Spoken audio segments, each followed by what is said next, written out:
Hello friends, आपका स्वागत है नॉलेज वाला यूट्यूब चैनल के ऊपर। अभी हम राजस्थान के करंट अफेयर चल रहा है, हमारा नवंबर सीरीज चल रहा है और नवंबर का जो फाइनल पार्ट है, पार्ट 3 हम लेके आए हैं। शुरुआत करते हैं। सबसे पहले आप अपना पेन कॉपी हाथ में रखिए और तैयार हो जाइए नोट बनाने के लिए। सबसे ऑथेंटिक चैनल और प्रमाणिक जानकारी हम आपको वादा करते हैं। न्यूज़ है 56 भोग 2022। जो 56 भोग 2022 है, इसका आयोजन किया था फूड फेस्टिवल 56 भोग 2022 का आयोजन राजस्थान सरकार के जो उद्योग विभाग है उसके द्वारा इसका आयोजन किया गया। और राजस्थान जो हाट है जल महल में, वहाँ पे 9 से 12 दिसंबर को इसका आयोजन किया गया। ठीक है, इसका उद्देश्य क्या है कि इस फूड फेस्टिवल को आयोजित करने का जो उद्देश्य है वो जिलों में चल रहे व्यंजनों को बेहतर मंच उपलब्ध कराना है और उनकी ख्याति राष्ट्रीय और अंतर्राष्ट्रीय स्तर पर पहुंचाना है। तो ये सवाल 56 भोग का आ सकता है, कहाँ पे आयोजित हुआ, कब से कब तक आयोजित हुआ, किसके द्वारा आयोजित किया गया। आगामी परीक्षाओं में पूछे जाने वाला बहुत ही इंपॉर्टेंट क्वेश्चन है। अगली न्यूज़ है स्वच्छ विद्यालय पुरस्कार 2021-22। ये दिए गए हैं हमारे राष्ट्रीय स्तर के ऊपर। अजमेर संभाग के 2 राज्य के जो विद्यालय हैं उनको मिला है ये राष्ट्रीय स्तर का स्वच्छ विद्यालय पुरस्कार 2021-22।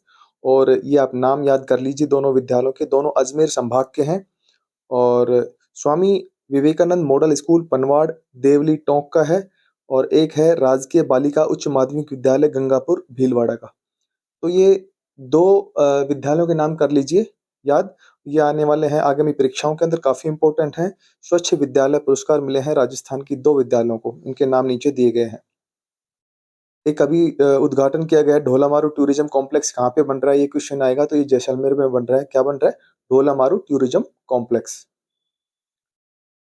केसरी सिंह बारठ जो है उनके बारे में, उनकी 150वीं जो है जयंती अभी मनाई गई थी 21 नवंबर 2022 को।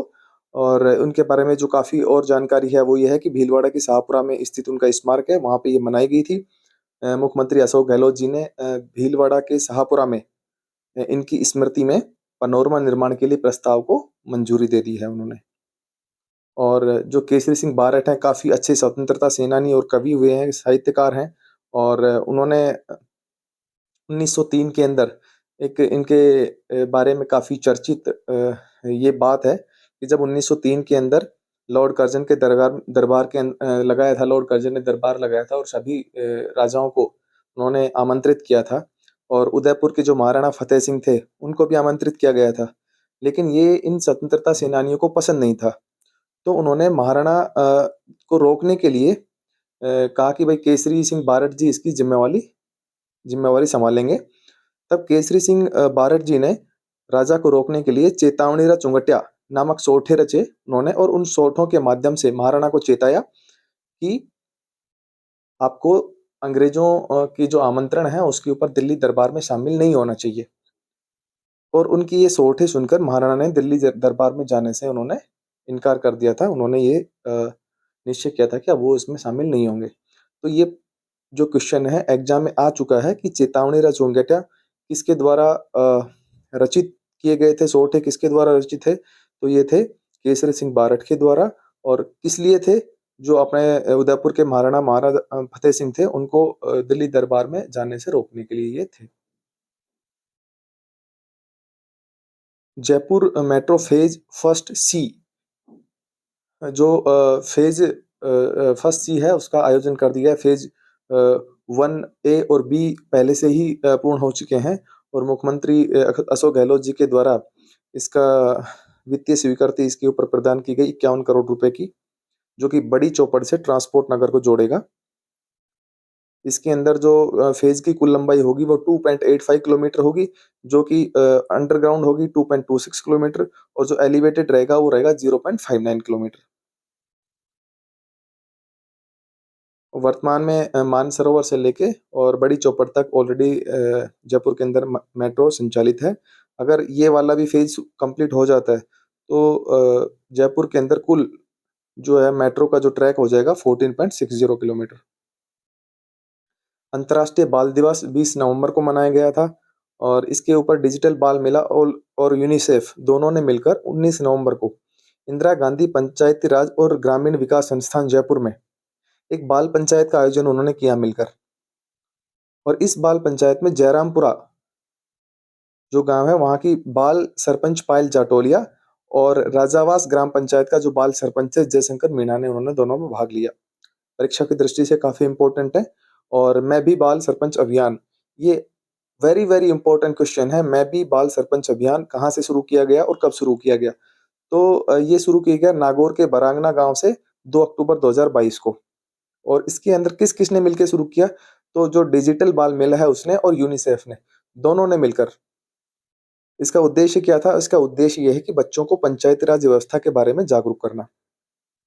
इस अभियान की जो लीडर है, जिला लीडर, वो मकराना के मनाना ग्राम पंचायत की जो ललिता बाबल, उनको बनाया गया। CS challenger cup tennis badminton tournament, ये बैडमिंटन टूर्नामेंट का अभी लोकार्पण किया गया। हमारे जो मुख्य सचिव अभी हैं, उषा शर्मा, उनके द्वारा।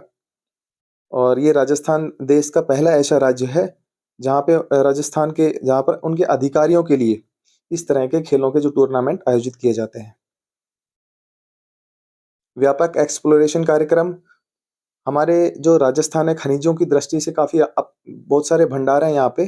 तो ये एक्सप्लोरेशन किया गया और इसके अंदर राज्य के बांसवाड़ा, नाथद्वारा बेल्ट, राजसमंद बेल्ट, बाड़मेर और उदयपुर बेल्ट में राजस्थान राज्य खनिज अन्वेषण ट्रस्ट जो RSMET है, उसके वित्तीय सहयोग से खनिज खोज का व्यापक सा एक्सप्लोरेशन कार्यक्रम जो है आयोजित किया गया।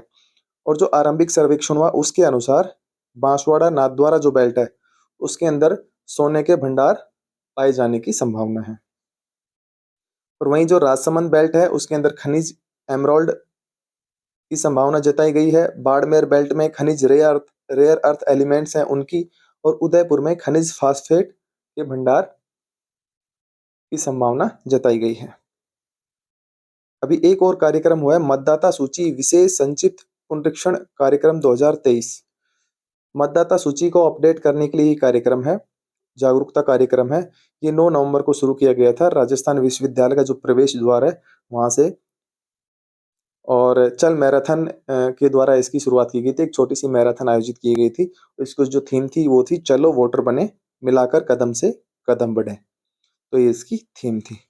इसके तहत जो है मतदाता सूची से कोई भी अपना नाम जुड़वा सकते हैं। युवा मतदाता जो है वोटर हेल्पलाइन ऐप के द्वारा घर बैठे अपना नाम पंजीकरण करवा सकते हैं। और इसकी जो उद्देश्य था ये था कि कोई वोटर ना छूटे, उसकी थीम पर आधारित ये पहल है। इसके अंदर जो है साइकिल रैली का भी आयोजन किया गया। नेशनल टैक्सेशन अवार्ड 2022 दिए गए, जिसके अंदर राजस्थान सरकार को स्टेट वेट श्रेणी के अंदर प्रथम स्थान आया और उनको गोल्ड अवार्ड से सम्मानित किया गया।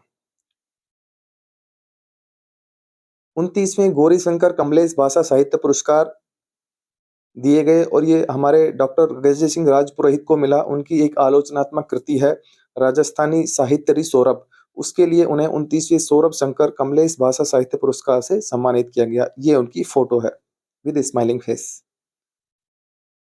Rajasthan state agro industries development board, उसके जो अध्यक्ष हैं श्री रामेश्वर डूडी हैं। ये कुछ हम फैक्चुअल लेके आते हैं जो वर्तमान के अंदर कुछ प्रमुख पर्सनैलिटी जो कि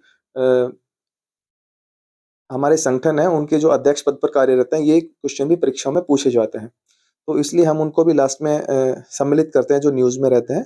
तो Rajasthan state agro industry development board के जो अध्यक्ष हैं वो है श्री रामेश्वर डूडी।